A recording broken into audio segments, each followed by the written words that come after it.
8장 1절에서 5절에 볼 것 같으면 서론적인 묵시가 나타납니다.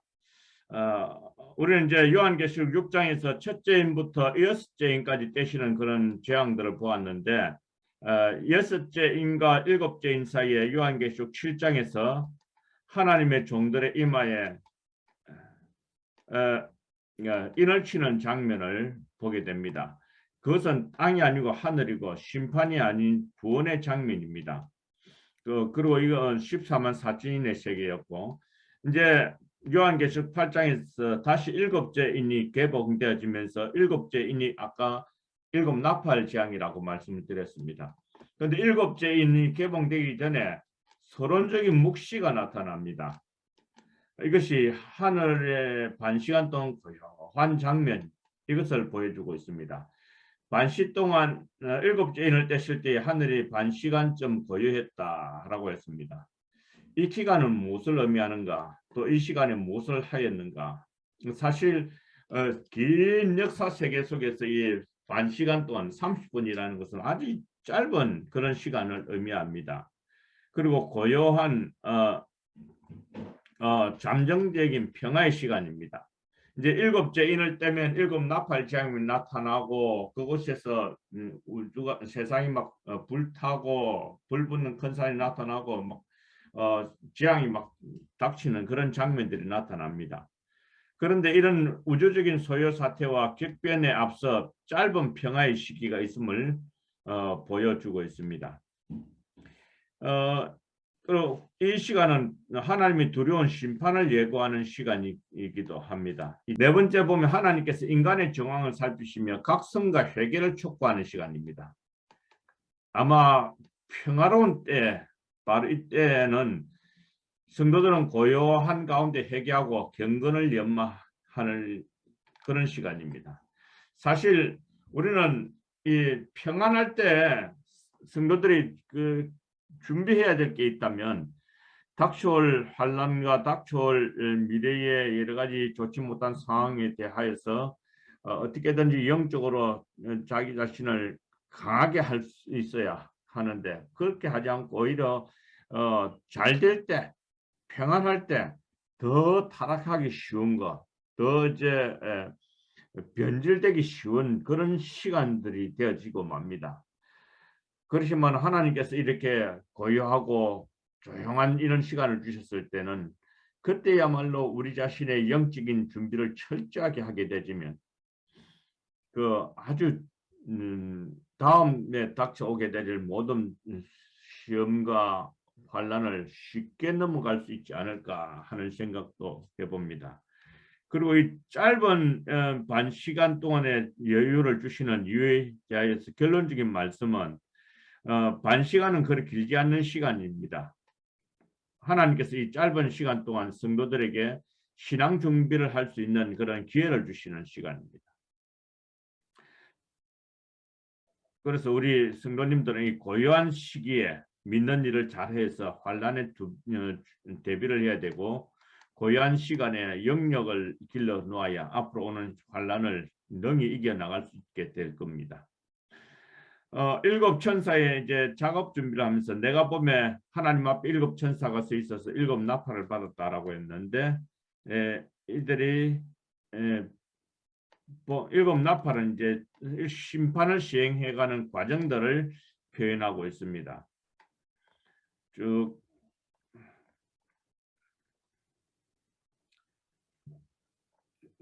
이 부분들은 우리 넘어가도록 하겠습니다.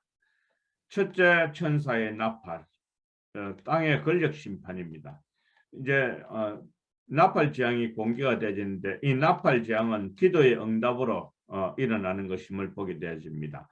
8장 5절에 보면 천사가 향로를 가지고 단위에 불을 담아다가 땅에 쏟음에 내성과 음성과 번개와 지진이 나더라 라고 했습니다. 조금 전에 이제 성도의 기도를 담아 운반했던 그 향로가 지금은 불을 담아다가 쏟는 진노의 도구로 변했는데 그렇다면 이 하나님의 심판 행위는 성도의 기도의 응답이고 순교자의 기도의 응답으로 말미암아 된 것이다. 그렇게 보아야 됩니다. 우리 요한계시록 6장 9절에 이와 같은 내용이 나타나지요. 어느 때까지 우리의 신원을 풀어주시지 않겠는가 하는 이런 장면들이 나타나죠. 향로에 담긴 성도의 기도가 금단에 옮겨진 이후에 그 향로에 불이 담겨 땅에 쏟아지는 그런 장면들이 나타납니다. 이 나팔 재앙에서 크게 명심해야 되는 것은 성도들은 영적으로 해를 받지 않는다는 겁니다. 하나님의 인침을 받지 아니하는 사람들만 해하라라고 했기 때문에 그렇습니다. 오직 나팔 재앙은 오직 악도들을 해하는 것이고 이것은 애굽에 내린 열재앙과 비슷하다라고 했습니다. 그렇지만은 이 나팔 재앙은 우리 성도들도 통과를 하게 되어진다는 걸 아까 지난 시간에 말씀을 드린 적이 있습니다. 첫 번째 나팔 재앙입니다. 피 섞인 우박과 불이 막 땅 위에 쏟아졌다라고 했습니다. 피 섞인 우박과 불은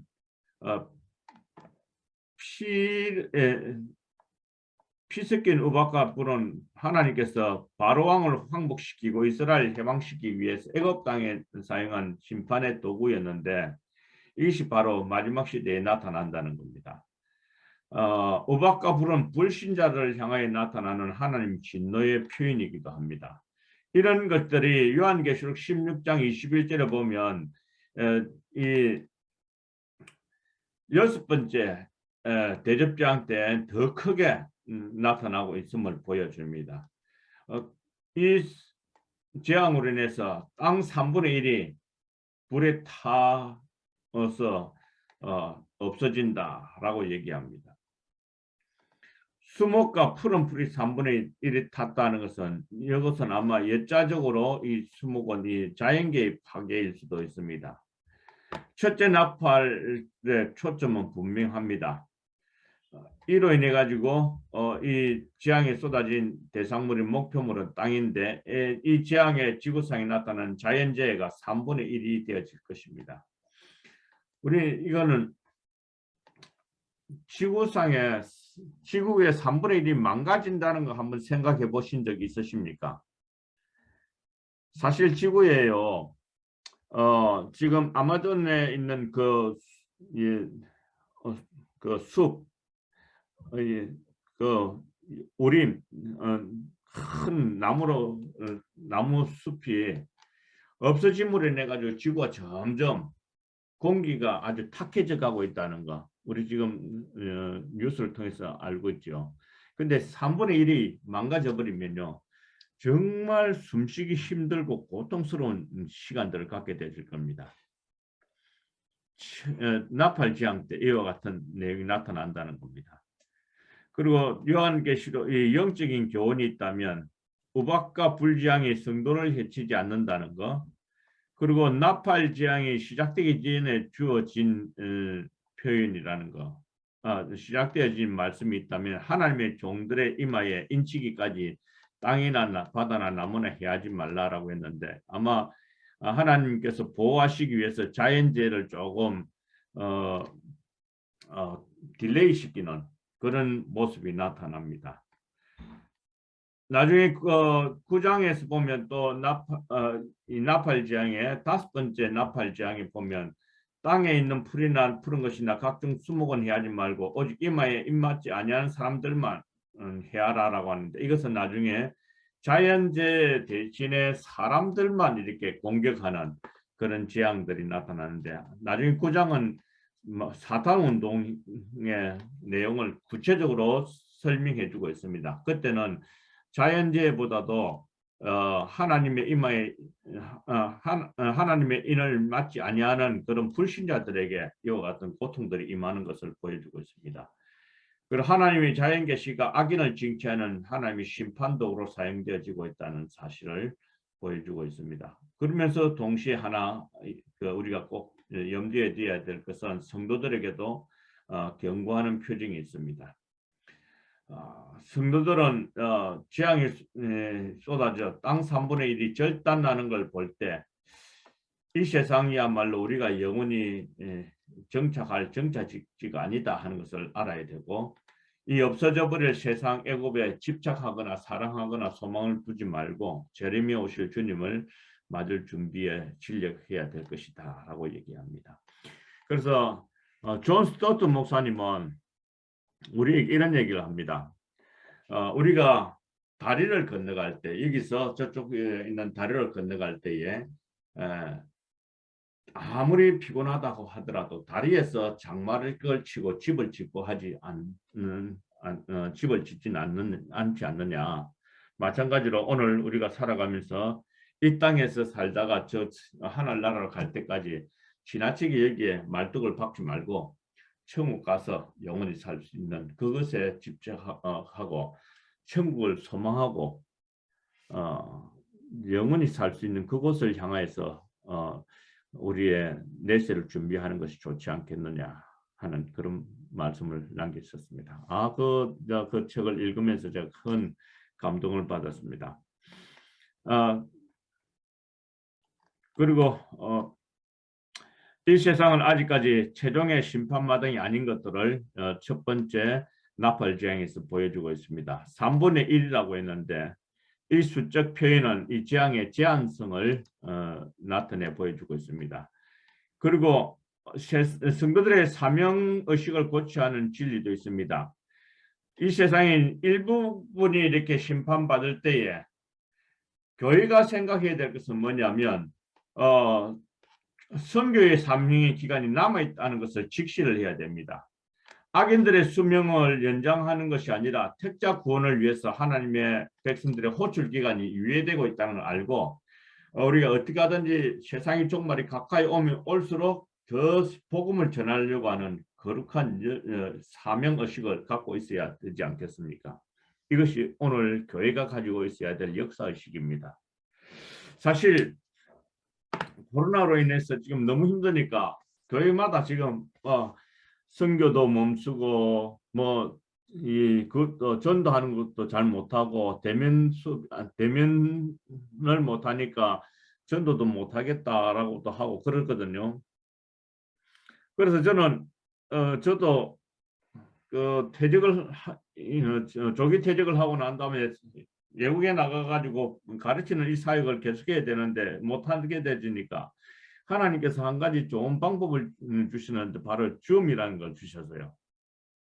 이걸 통해 가지고 계속해서 나가게 돼가지고 그래서 우리 성도님들한테도 그런 얘기를 합니다. 힘은 들지만은 이 소통할 수 있는 기회는 얼마든지 있다. 복음을 전할 수 있는 기회는 얼마든지 있고 이제 핸드폰 이거 오히려 이렇게 코로나 때문에 더 이렇게 전화를 자주 할 수 있지 않겠느냐. 그리고 또 안부도 묻고 다정한 말로 이제 힘든 것들을 위로도 하고 소망을 가지라 그러고 교회에서는 당신을 잊지 않고 있다라고도 얘기하고 이런 얘기를 오히려 더 많이 할 수 있는 그런 계기가 되어지지 않겠습니까? 사실 교회가 위기가 아닌 적이 한 번도 없었습니다. 오히려 우리는 자꾸 이 교회가 어려운 이 상황만 보고 있는데 그 상황을 넘어서 우리에게 더 큰 사명을 주시는 그 하나님의 이 섭리, 하나님의 놀라우신 이제 활동하심, 그걸 우리 보면서 하나님의 부름에 응답할 수 있어야 안 되겠습니까?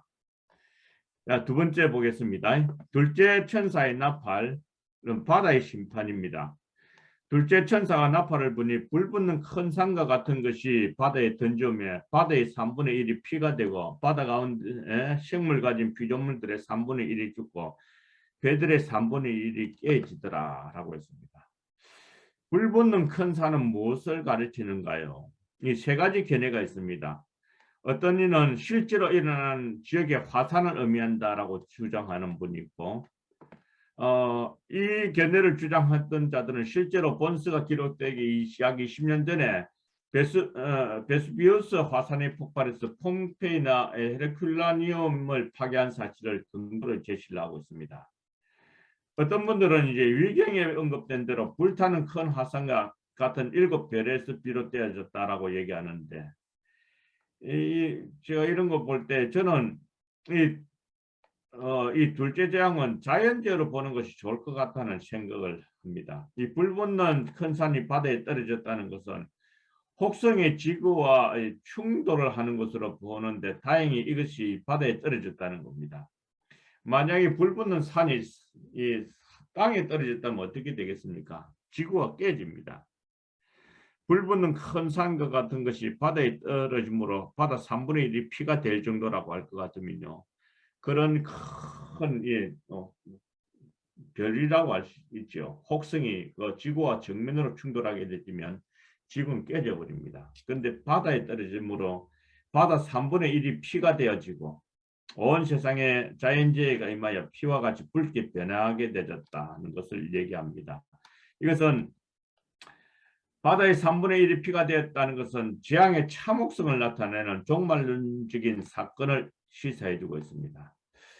어떤 분은 이것을 적조현상으로 보고 있습니다. 적조현상은 수온이 올라갈 때 나타나는 현상인데 큰 혹성이 떨어지므로 수온의 온도가 높아지므로 바다 색깔이 시뻘겋게 변질되어 버리는 것. 이것 때문에 물고기들이 숨을 쉬지 못해서 죽어서 배를 뒤집어 버리고 막 이렇게 뒤집어 버리고 둥둥 떠 있는 모습을 연상하게 해줍니다. 저는 진해에서 한 15년 전에 목회를 한 적이 있거든요. 그때 한번 적조 현상이 일어나니까 물고기들이 막 그냥 막 바다에 있는데도 물에 막 계속해서 이제 튀어 오르는 거예요. 그러다가 몇 번 튀어 오르다가 배를 휙 가딛고 그냥 이 숨을 쉬지 않고 둥둥둥 떠버리는 겁니다. 그 물고기들이 생명을 잃어버리는 그 현상을 직접 목격도 해봤습니다. 아마 그런 현상일 수 있지 않겠는가 그렇게 보기도 합니다. 이런 대재앙이 나타나는 것은 바로 종말론적인 사건입니다. 이런 현상이 나타나는 것이 가능한 것이요. 2013년에 제가 이제 자료를 살펴보니까 헨리 수성이 지구를 정면으로 막 향해서 다가오다가 급히 진로를 바꿔버린 사건이 있었습니다. 헨리 혜성은 그 주기와 다음 집권 시기를 예측한 에드먼드 헨리의 이름을 딴 혜성으로 약 75년에서 76년을 주기로 지구에 한 번씩 다가오는데 그 지름이 수 킬로나 된답니다. 암석과 얼음으로 이루어졌는데 이제 지금으로부터 한 10여 년 전에 신문에 떠들썩한 적이 있었습니다. 제가 이거 강의안을 작성할 때가 5년 전에 좀 마무리했는데 우리나라에서는 짧게 이제 한 줄 나왔었습니다. 근데 그때 별똥들이 떨어지는 현상이 많아져서 사람들이 구경하도록 그렇게 뉴스는 한 적이 있었습니다. 그러나 지금은 점점 별들이 많이 떨어지는 그런 현상이 계속해서 종말론적으로 나타나고 있다는 거 우리는 염두에 두는 것이 필요합니다. 세 번째, 셋째 천사의 나팔, 계시록 8장 10절에서 11절에 보면 이런 내용이 나타나는데 햇불같이 큰 별이 하늘에서 강들에 떨어졌다라고 얘기하고 있습니다. 셋째 천사가 나팔을 부니 횃불같이 타는 큰 별이 하늘에서 떨어져 강들의 3분의 1과 여러 물샘에 떨어지니 이 별 이름은 숙이라 라고 했습니다. 이 재앙은 자연재해라기보다도 영적인 재앙인 것으로 보게 됩니다. 별은 교회의 사자입니다. 여기에서 하늘에서 떨어진 별이라 라고 한 걸 보면 타락한 천사라고 표현하는 것이 좋을 것 같습니다. 횃불같이 타는 큰 별, 이건 타락한 천사의 지배를 받는 거짓 선지자와 적그리스도와 그의 교훈을 뜻한다라고 얘기합니다. 그 이유는 횃불같이 타는 별들이기 때문에 그리고 하늘에서 떨어졌기 때문에 그렇습니다. 이사야서 14장 11절에 보면 너 아침의 아들 계명성이여 어찌 그리 하늘에서 떨어졌으며 너 열국을 엎은 자여 어찌 그리 땅에 찍혔는고 라고 얘기합니다. 이 사탄의 루시퍼의 타락을 설명해 주고 있는 말이죠. 그 이름이 또 쑥이라고 했는데 그 쑥은 썬 쑥을 의미하는데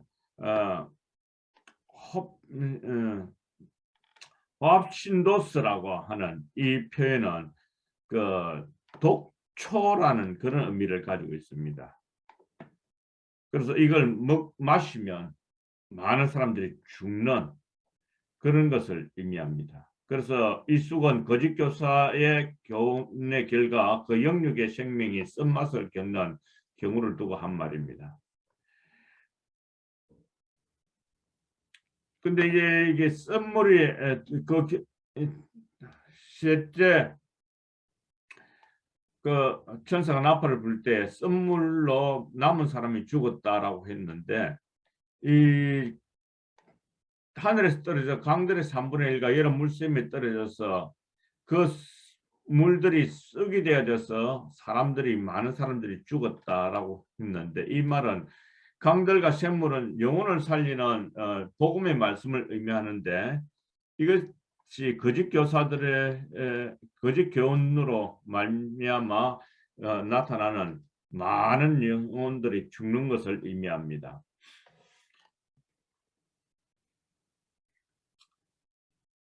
여기서 저는 오늘날 이단들로 인해 가지고 일어나는 교회의 큰 해, 이거는 교회가 처음 시작하면서부터 오늘날까지 계속해서 나타났던 현상입니다.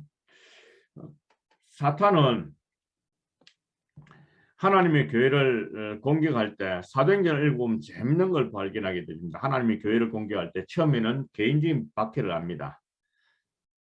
그러다가 안 되면 이제 공적으로 박해를 시작합니다. 그 공적으로 박해를 시작할 때가 언제냐면 바로 사울이 공문을 받아가지고 전 기독교인들을 잡아서 이렇게 죽이려고 하는 그것은 이제 산헤드린 공의에서 이미 결정 사항이거든요. 공적으로 박해를 해도 그래도 교회가 이제 성장해 가면요. 그 다음에는 어떻게 하는 줄 아십니까? 교회에 종교적인 박해를 해도 안 되면 정치적인 박해를 하게 됩니다. 그것이 바로 헤롯이 12장에 가면 헤롯이 야고보를 죽임으로 인해 가지고 교회가 많이 이제 침체가 됩니다. 거기다가 사도 베드로까지 붙잡아 가지고 죽이려고 했을 때 그때 교회가 그를 위하여 기도함으로 인해서 베드로는 기적적으로 살아납니다. 교회가 이렇게 자꾸 박해를 받는데 정치적인 박해는 너무 극심했기 때문에 하나님께서 헤롯을 데려가 버렸었습니다. 그로 인해서 교회가 숨통을 쉬게 되었죠. 그 이후에 교회가 가장 힘들었던 것이 뭐냐면 신학적인 문제가 대두가 되지 않습니다. 그게 사도행전 15장의 사건입니다. 예수를 믿음으로 구원을 얻는 것이 아니라 믿음과 할례를 받아야 되고 또 구약의 율법들도 지켜야만 구원을 얻는다라고 하는 이런 신학적인 것 때문에 교회가 막 큰 어려움을 당했었습니다. 그때에 베드로 사도가 큰 역할을 했고 야고보 사도가 그 결정을 하게 되는 것을 보게 됩니다. 그래서 오늘날 교회가 점점 더 부흥하고 발전해 갈 때 가장 조심해야 될 부분이 이단 사상이 교회에 들어오는 겁니다. 이건 가만히 들어옵니다. 가만히 들어오기 때문에 이게 진짜 2단인지 3단인지 잘 모르는 경우가 많습니다. 그래서 교회 지도자들은 영적인 분별력을 가지고 준비를 하고 있어야 된다는 것을 말씀드리고 싶습니다. 일꾼으로 가장을 합니다. 저는 언제나 다른 예수, 다른 영, 다른 복음을 전하는 사탄의 일꾼들이 있다는 걸 기억을 하시고, 두 번째로는 정한 것이 거룩한 곳에 선 것을 볼 때 잃는 자는 깨달으라는 주님의 종말론적인 교훈을 기억을 해야 됩니다. 주의 날이 가까워질수록 사탄은 우는 사자같이 삼킬 자를 두루 찾는다. 그렇게 말을 하고 있습니다. 어찌 보면 자기 마지막 때가 얼마 남지 않았다는 것을 알고 있기 때문에 더 삼킬 자를 눈을 부릅뜨고 찾고 있지 않겠는가 그래 봅니다.